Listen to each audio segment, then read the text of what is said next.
நீங்க கெட்ட கனவு கண்டுட்டீங்களா அப்படின்னா அந்த கனவை பத்தி யார்கிட்டயுமே சொல்லிடாதீங்க. முகமது நபி ஸல்லல்லாஹு அலைஹி வஸல்லம் அவர்கள் கூறினார்கள், நல்ல கனவு அல்லாஹ்விடம் இருந்து வரக்கூடியதாகும். அதற்காக அவர் அல்லாஹ்வை போற்றட்டும், இன்னும் அவர்கள் தனக்கு விருப்பமானவர்களிடம் மட்டும் அந்த கனவை கூறிக்கொள்ளட்டும் அப்படின்னு சொல்லியிருக்காங்க. கெட்ட கனவு ஷைத்தானிடமிருந்து ஏற்படக்கூடியதாகும்.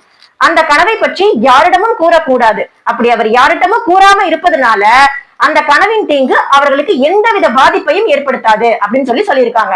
நல்ல கனவு வந்தா கூட அதை எல்லார்கிட்டயுமே சொல்லக்கூடாதுன்னு ஏன் சொல்றாங்க அப்படின்னா, நம்ம பேசுற எல்லாருமே நல்லவங்கன்னு சொல்லிட முடியாது. அதுலயும் பொறாம பிடிச்சவங்க சில பேர் இருப்பாங்க. கனவுல கூட நமக்கு ஏதாவது ஒரு நல்லது நடந்துடக்கூடாது அப்படின்னு சொல்லி அவங்க அந்த பொறாமையினால நமக்கு ஏதாவது ஒரு தீங்கு விளைவிக்கலாம். அதனால நல்ல கனவை கூட குறிப்பிட்ட சிலர்கிட்ட தான் சொல்லணும் முஹம்மது நபி ஸல்லல்லாஹு அலைஹி வஸல்லம் அவர்கள் சொல்லியிருக்காங்க.